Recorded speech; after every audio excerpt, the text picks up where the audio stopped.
일반적으로 예수 잘 믿으면 잘 되고 형통하고 또 무슨 일을 하든지 간에 좋은 일들만 생길 것 같은 그런 기대를 하지요. 그런데 예수 믿으면서 그런 일들이 잘 일어났으면 좋겠는데 그런 일들이 일어나지 않습니다. 제가 목회한 지 얼마 안 됐는데 젊은 여자 집사님이 아버님을 모시고 교회를 나왔어요.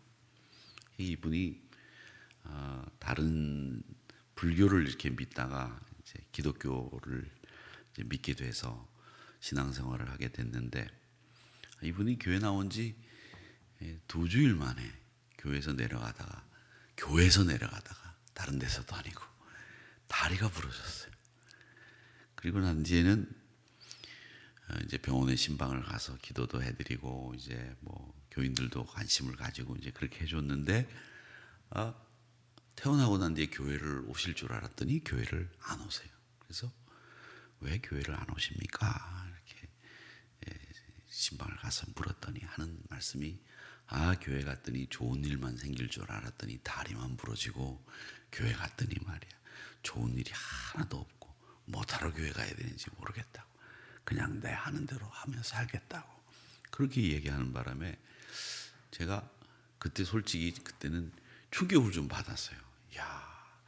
이 좋은 일이 있어야 교회를 오는구나, 이런 생각을 하면서 하나님의 뜻대로 사는 사람은 잘 되고 또 악한 사람들은 못 되고 이렇게 되는 게 사실은 우리 예수 믿는 사람들이 볼 때는 그렇게 됐으면 하는 바람을 가지고 있죠. 그런데 악한 사람이 도리어 잘 되고 불의한 현실은 끝이 나지 않고, 성도라고 하면 이런 상황에서 우리가 어떻게 살아야 되나, 이런 생각을 갖게 되는 겁니다. 이게 신앙생활을 하는데 굉장히 어려움을 가중시킵니다. 사실은 내가 왜 예수 믿는데도 이렇지? 나는 왜 예수 믿는데 이런 일은 이렇게밖에 안 돼? 이런 생각을 하게 되면서 이 예수 믿으면서 잘 안 풀리는 현실 앞에서 신앙의 갈등을 하게 되는 경우들이 많이 있습니다. 그러면서 합리적인 이성을 가지고 있는 사람이라면 내가 그래도 예수를 믿으니까 이렇게 살아야지 하면서 사는데, 그렇게 살면 항상 보면 손해를 봐요. 또 항상 정직하고 성실하게 살긴 사는데 문제가 잘 안 풀려요. 그러니까 이런 문제들 앞에 굉장히 고민들을 많이 하죠. 또 저희 교회는 물론 장사하시는 분들도 계시지만, 제가 전에 목회하던 교회는 거기에 시장이 바로 밑에 있었기 때문에 거의 대부분 장사하시는 분들이에요. 그런데 그분들이 가장 큰 고민을 하는 게 뭐냐면, 주일날 목사님 장사해야 됩니까? 말아야 됩니까? 이걸 제일 많이 물어봅니다. 물론 목사는 장사하면 안 됩니다, 이렇게 얘기하는데, 그분들은 뭐라고 그러냐면, 목사님 우리가 주일날 장사를 안 하니까 우리 단골들이 다 옆집으로 갑니다. 이게 난감해지는 거예요. 그럴 때 목사는 얘기하는 거죠. 믿음으로 다시 그분들이 돌아오고, 그렇게 못 보는 것에 대해서는 평일날 하나님이 다 채워주십니다. 염려하지 마시고 주일날 문 닫으세요, 이렇게 얘기합니다. 그런데 그 부산이라고 하는 곳은 고신이라고 하는 원칙에 가까운 신앙생활하는 정통 보수교단이 있는데, 이분들은 장로교단에서도 신사참배를 홀로 유일하게 반대했던 분들이거든요. 근데 이분들이 이 부산에서 그렇게 고집을 피우고 원리를 강조하는 이유는 뭐냐면, 제가 목회를 하면서 보니까 원체 그런 문제 앞에서 갈등들을 하는 신자들이 많고 문제의 핵심들이 있고 신앙의 어려움을 겪는 분들이 많으니까 그런 원칙들을 더 강조하게 된 것 아니겠는가. 그게 제일 문제가 바로 그런 겁니다. 주일날 장사해야 되느냐 말아야 되느냐. 11조를 안 했는데 11조 안 하는 사람들이 더 잘 되고 뭐 사업도 잘 되더라. 우리 예수 믿는 사람은 11조도 열심히 하고 신앙생활도 열심히 하는데 왜 안 되느냐. 믿음도 쥐뿔도 없으면서 할 짓 다 하면서 신앙생활 하는 사람은 잘 되는데 나는 이렇게 열심히 하는데 왜 안 되느냐, 이런 고민들을 예수 믿는 사람들이 다 한다는 겁니다. 그래서 신앙생활을 하면 내 인생에 해답이 있을 것 같았는데 신앙생활을 하니까 더 해답이 없고 더 미궁으로 빠져들어가는 거, 이거 어떻게 해결해야 되느냐, 이런 문제들을 안고 사는 것이 사실은 우리 신앙인들의 문제이기도 합니다. 그러니까 거기에 오늘 이 설교의 제목처럼 이 질서가 있다면 열심히 믿는 사람들은 잘 되고 열심히 안 믿는 사람들은 못 돼야지, 이게 질서지. 어떻게 열심히 안 믿는 사람들은 잘 되고 열심히 믿는 우리는 자꾸 이런 어려운 문제에 봉착하게 되느냐, 이런 문제들을 겪게 되는 거죠. 자, 그러면 우리가 이 문제에 대해서 전도자도 이 고민을 하고 갈등을 했다는 사실을 알 수 있습니다. 오늘 본문을 보십시오. 뭐라고 얘기합니까? 해 아래 있는 모든 것이 수고했던 그것이 다 헛된 거다, 그렇게 얘기를 하면서 이 9절 말씀에 보면 내가 모든 것을 보고 해 아래 행하는 모든 일을 마음에 두고 살핀즉 사람이 사람을 주장하여 해롭게 하는 때가 있다. 악이 성행하고 사람이 어떻게 사람 위에 서서 사람을 부리고 사람 위에 사람 없고 사람 밑에 사람 없는데 왜 사람 위에 사람이 있는지 난 모르겠다, 이렇게 이야기를 하면서 이 전도자가 고민하는 가장 큰 문제는 뭐냐면 인과응보의 원리가 작동하지 않는 것, 이거에 대해서 고민하고 토론하는 거예요. 인과응보라면 악한 일을 한 사람들은 벌을 받고 선한 일을 하는 사람들은 칭찬받고 상을 받아야 되는데 이 원리가 작동되지 않는 게 문제다, 이 질서가 있는 거냐, 이 얘기를 하고 있는 겁니다. 그래서 하나님, 악한 일, 죄, 무지, 이런 징벌들이 일어나야 이게 인과응보의 원리가 작동하는 거 아닙니까? 그렇게 이야기를 합니다. 10절의 말씀에 보면 내가 본즉 악인들은 장사 지낸 바 되어 거룩한 곳을 떠나 그들이 그렇게 행한 성읍 안에서 잊어버린 바 되었으니 이것도 헛되도다. 성소를 드나들던 나쁜 놈들이 있었다는 거예요. 근데 그들의 악행에 대해서 심판도 받지 않고 그냥 죽었다는 거예요. 그러니까 그 악한 일을 한 사람들을 잊어버리게 됐다. 그 악한 일도 잊어버리고 악한 사람도 잊어버리고, 이게 뭐냐, 벌도 안 받고 다 모든 사람들의 머릿속에서 잊어버리는 거. 그리고 12절에 보면 보세요. 죄인은 100번이나 악을 행하도 장수하거니와, 게다가 죄인은 100번이나 악을 행했는데 또 게다가 올해까지 살아? 이거 정말 이럴 수 있는가, 이런 생각을 하게 되는 거죠. 얼마나 헛된 일이냐. 의를 행하며 사는 게 부질없으니 그냥 내 멋대로 사는 것이 좋지 않겠느냐. 여러분 보십시오. 우리는 돈 1,000원이 없어서 허덕거리는 사람이 있는데 수십억을 가지고 네 먹고 내 먹고 하는 사람들도 있다는 거. 이게 시간이 지나면 법이 좀 더 정교해지고 좀 세상이 더 발라지고 좀 세상의 의식이 좀 높아지고 이러면 좀 괜찮아질 것 같았는데 시간이 지나도 괜찮아지지 않는다는 거죠. 똑같다는 거죠. 결국 이 부분에 대해서 이 전도자는 고민을 하는 겁니다. 악이 기승을 부리는 문제에 대해서 우리는 어떻게 할 거냐라고 하는 거죠. 근데 저는 이렇게 설교하는 목사님의 설교를 들은 적이 있습니다. 하나님이 이 간섭하지 않고 제멋대로 살도록 내버려 두는 거, 이것도 심판 중에 하나다, 이렇게 말씀하시는 분이죠. 그런 분의 목사님 설교를 들은 적이 있는데 그게 뭐냐면 요나 보십시오. 요나가 지멋대로 하나님이 니느웨 가라고 그랬는데 다시스로 가버렸어요.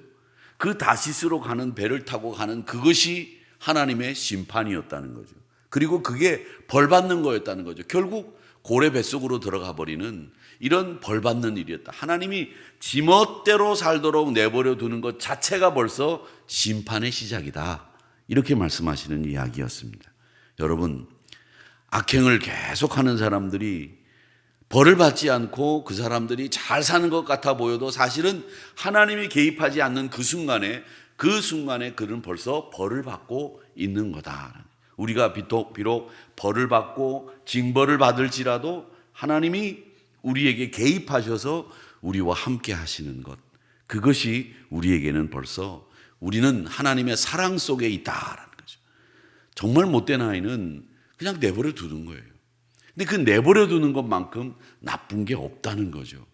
근데 제가 충격을 받은 게 이 학교에서 선생님들이 이 수업을 하면서 학생들이 자는데도 그냥 내버려 둔다는 거예요. 이건 뭐냐? 교육이 아니에요. 가르치는 게 중요한 게 아니라 학교에서 강의를 바르게, 수업을 바르게 듣는 걸 가르쳐야죠. 깨우고 듣게 하고 그리고 바른 자세로 그렇게 해야 되는데 자는 애들 내버려 두라는 거예요. 쟤네들 공부 어차피 안 되는 애들이니까 내팽개치고 포기하는 거죠. 그 포기가 나쁘다라는 거죠. 포기가 벌써 심판이라는 거죠.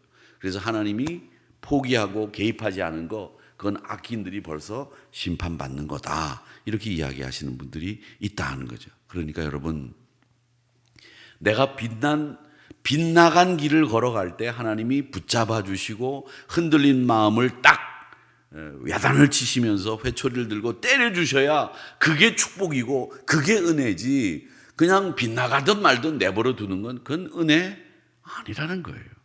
오늘 그러면서 이 전도자는 우리에게 이야기합니다. 하나님을 경외하는 자들이 누리는 복이 있다, 이렇게 이야기를 하면서 뭐라고 얘기하느냐 하면, 보십시오.